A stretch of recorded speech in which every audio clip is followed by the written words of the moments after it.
welcome back to more on wrestling. I'm Vinnie. And I'm Spectrum. And today we are looking at the WWE Draft.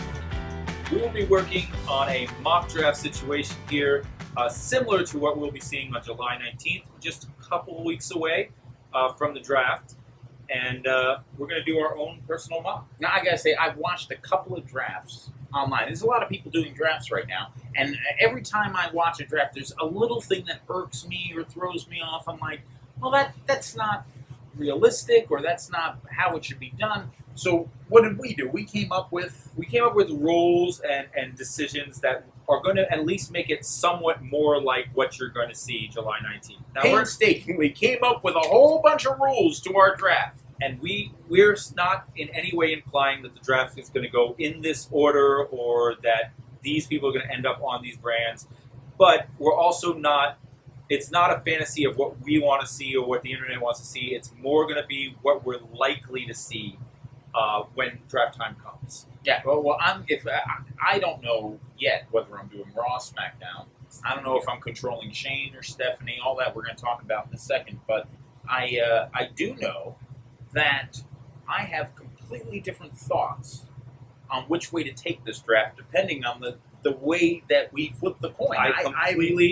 Everything's in the air right now. My top three picks is laid out in my head, and that's about as far as I got. But there are three different people depending on whether I'm drafting Raw or SmackDown. So it's like six. I have no idea what's coming. All right, well, I'll tell you what. Let's go over the rules. Okay. We want you guys to know the rules that we've set up. We've painstakingly worked on this for a few days to get something that we both agreed was. I think it's a good set of rules. Let's start with our picks. How many picks are we starting with? Okay, we've decided to do 40 picks. We're each going to get 40 individual picks. That is not only wrestlers, but also the personalities that are associated with the show. So any managerial units, any commentator, ring announcers, anything like that is included in that 40 pick lot. Okay, very good. Managers, backstage, to announce backstage interviewers, ring announcers, commentators, any of those people. So the more of those you pick, the less wrestlers you're going to have in your pool, and if you stick to the minimums, then you'll have more. My whole show is going to be Jerry Lawler and Renee Young. That's it. Okay, that's the whole thing. Okay, I just and that's switched my Raw. top three now. No. Just joking. Let's break this down. We got female wrestlers, we've got male wrestlers, we've got commentators, we've got ring announcers, and we've got backstage interviewees. What are our number breakdowns for those? So the way we look at it is you can pick as many male wrestlers as you want to fill out your roster. The women, because we're going with the concept of a complete divide between the two shows, which we'll talk a little bit more further down in the rules, we're going to say that to have a full division of women on each show, you would have to have a minimum of 6 women to run a division. Yeah, if I've got 5 women on my show, if I got a tag team match, I only got one person to run in, and then everyone's there. Exactly. You've lost yourself a lot of flexibility in the division. So we're going to make it that each person has to draft a minimum of 6 women. Okay. But you can go more than that. Between Raw and SmackDown, there's probably nearly 30 women on the WWE roster. So you can go quite a bit over 6 if you'd like to. Mm-hmm. Commentators, we're going to need a minimum of 2 at the table. You need a color commentator, and you need a play-by-play guy. Yeah, but although that's not set in the rules, I can grab 2 color commentators. You absolutely can, but I'm just saying that theoretically speaking, we're saying you need 2 to have a commentating team. But we've seen them as much as 3 and 4 in the past. So, again, that's just a minimum 2. You need 1 person that can announce every match in the ring. But if you wanted to have a backup ring announcer, that's fine, I guess. And same thing, 1 backstage personality to do interviews. But if you'd like to spice it up, you are absolutely allowed to have more than 1 backstage interview. All right, and some of the drafts, I see people drafting Stephanie McMahon, Shane McMahon, Triple H, Vince McMahon. What are we going to do with all these authority figures? It is, as of right now, we do not know who is the general managers on the show, who's running what show. We're going to be coming out soon. Very soon, and I expect to see that within maybe the next week. Maybe not this week's Raw and SmackDown, but maybe a week before. I expect them to give us that. I don't expect them to do it on the day of the show. So, but we're going with the most likely scenario. Stephanie is the GM of Raw. Shane is the GM of SmackDown. And we're just going to go with that from there. We're not saying that's what's going to happen. It's just the most likely scenario. We had to pick a given situation to start from, and that seemed like the most likely one. Yeah. Let's put Stephanie on Raw, Shane on SmackDown, and yeah. So one of the things I've seen in other drafts also is people drafting Triple H or drafting Vince McMahon.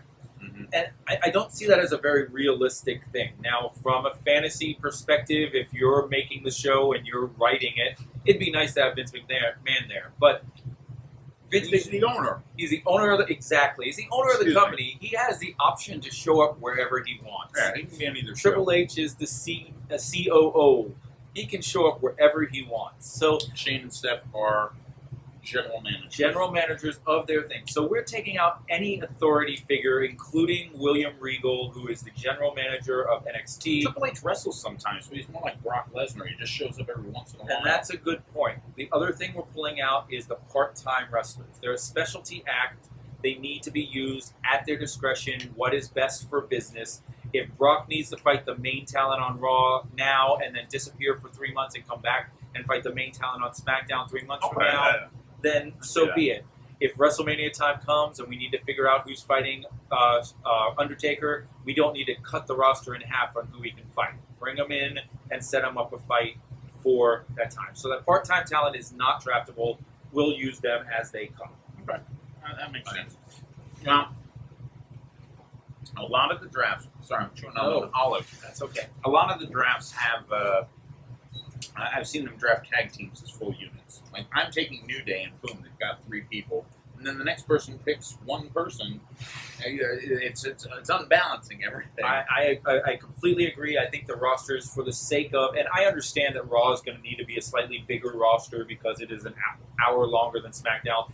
But for the sake of rosters, you really want it to be somewhat even. But not only that, sometimes I like to pick one of the wrestler guys and then hope to get the other one later at a steal at a good pick. I absolutely agree. They went through a trouble of giving a 20-minute segment about how tag teams are not safe. We've seen them split up the Dudley Boys in the previous one. It has to be an option. Yeah. It has to be an option.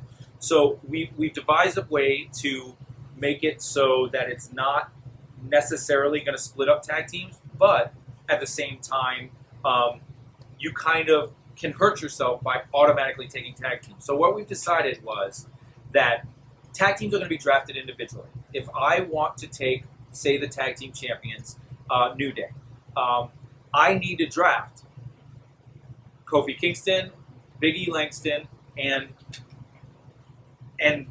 Xavier Woods. In doing so, I can take them 3 picks in a row, or I can feel, well, I've got Big E and I've got Kofi. He's probably not going to take Xavier Woods. I'm going to take a few picks off, and I'll get Xavier Woods later, risking that he might take Xavier Woods and split him. I'm taking him. That's a risk I take, and I have to keep that in mind as part of my draft. You lost it. It's very, very possible. So there's also situations where you're not going to want to take that risk. Do I want to? If I do that, and then he takes Xavier, I feel like I've wasted 2 of my picks as well. So I don't want to necessarily feel like I've wasted picks. We need some sort of special situation. I've come up with a special situation. Yeah, this is good. We're going to give each of the GMs 3 options, 3 chances during the draft, and they don't have to use any chances, or they can use all 3, to pick a team together. I'm going to use one of my options. I'm going to right now pick the New Day. All right, now say this is pick 5, and you pick New Day. Now, You just got 3 people. I did just get 3 people, but to keep the rosters balanced, what that's going to do is it's going to fill my 5th, 6th, and 7th slot. No with the New way! Day. You're taking 3 slots for 3 people. 3 slots That makes for 3 sense, people. but that's a little harsh. It is harsh, but it's harsh to you because it didn't give you the options to take any of the New Day from me. But it's also harsh to me because now you go and you get to make your 5th, 6th, and 7th 3 picks. So you before I get to guarantee keeping them together. But you in give doing up so, the I'm next giving 3 up. picks or 2 picks or 5. Right, I would have already given up 1 pick, but it gives you 2 extra picks before I even get to get back in it. So if I look at the board and I say, giving him 3 picks here is worth picking a whole team together, I'll do it. But if I say, no, I want this person and this person and this person, I can't give them a shot, 3 chances, I know I'm going to lose one, I may not pull that trigger. All right, I guess I think there's one other thing that everybody has to deal with, and that is the titles. If I take Dean Ambrose, who's our current champion, and I'm on that show, that championship goes that show. I've seen so many different explanations of it. I don't see how it's relevant, the titles. And it very well could be relevant. We're in a situation where they very possibly could say, let's draft the women to Raw, let's draft most of the tag teams to SmackDown, and let's just keep them separate like that. Yeah. It's a possibility. We're going with, we're going to treat it as 2 separate shows, and we're going to have the titles not play any factor into our drafting. So the easiest way to explain this is the IC US title. They're the same level title, they're mid-card titles, and right now we have Rusev and The Miz as the champions. Now we're just going to assign Raw the Intercontinental Championship, we're going to assign US Championship to SmackDown. And they may assign it backwards, it may be the other way around, they may shake things up and put the IC title on SmackDown. It doesn't change anything for us. Because if one show decides to pick both Rusev and The Miz, there is plenty of time between now and then that they could have one of those 2 people drop to someone that got drafted to the other show, and now the title remained on the show. It doesn't factor in. They'll just storyline and keep the titles where they want them. Exactly. So the titles will end up where they need them. I feel like they're promising me a brand split. I want a split. I want there to be 2 world titles or main titles or Raw and SmackDown titles. And we have actual evidence to say that that's what they're leading towards. Okay. First of all, they split up the pay-per-views. Now, with split pay-per-views, we're saying when this all got discussed, it was like, are they gonna still do combined pay-per-views? Are they gonna alternate pay-per-views like they did in the past? Well, now with the WWE Network, $9.99, they didn't raise the price on the network to give you that extra pay-per-view. It's more feasible. It's not 16 pay-per-views a year that you're paying $40 for. It's $9.99, and if we do 2 this month, then you just got an extra pay-per-view. So now they're doing where they're going to do a Raw and a SmackDown pay-per-view each month. If that's the case, you're asking the champion to defend the title twice a month on pay-per-views. That doesn't seem Or you're going to have a week pay-per-view every month. Or you're going to have a week pay-per-view because now he defended it on one pay-per-view and not on the other, or you defended it on both, but you didn't really have a build-up. So they've got to split 2 titles for that reasoning. And or we've also seen this week, they started referring to the Dean Ambrose's title. They changed the reference from the WWE World Heavyweight Championship to the WWE Championship. Well, that's a lot shorter. Took the world out. And if you go back and watch Seth Rollins, when he starts talking to Dean Ambrose and start talking about the WWE Championship, it flows so much better than that whole mouthful. It was the best thing they ever did for the title. It was just so, WWE Championship works so much better in segments.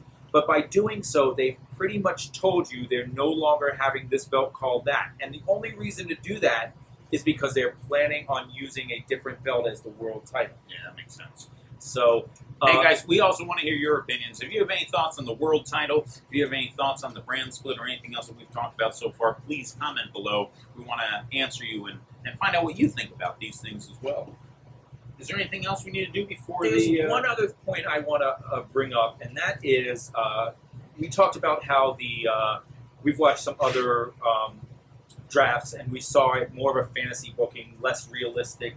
And the reason that comes off that way is because we see a lot of the NXT talent getting picked in like the top 10 picks.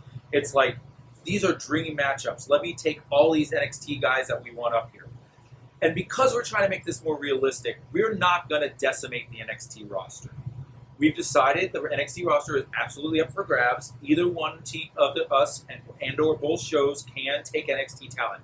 But we're going to put an overall draft limit of 10 NXT personalities that can be drafted. Now, if Raw decides to take their first 10 picks as NXT guys, SmackDown gets left out. They can't take any more. Obviously, that's not going to happen. But you're going to see some NXT guys that you think you would pull up that we're not going to. Whether we're not able to because we've hit that number or we didn't because we have so much love for NXT that we don't want to decimate the show. But we put a cap limit of 10 total NXT talent being brought to the main roster. So, Which brings us to the coin flip. which is the only thing we didn't discuss off camera. Yeah, what's that? Who's going to flip it? How we're going to do this. This Are is- you going to, you know? No. You've got it. Oh, I've got it. Yes, I do. Now, first of all, we have to know what pick in the draft the person is getting, whether they're getting the first pick of the draft or the second pick of the draft. So we have a little coin here with a first and second pick. This is an example. First pick. That was me for you. And then, of course, we have our very, very famous, available soon, SmackDown Raw coin flip. Red is Raw, blue is SmackDown, and to see who gets which show and which general manager.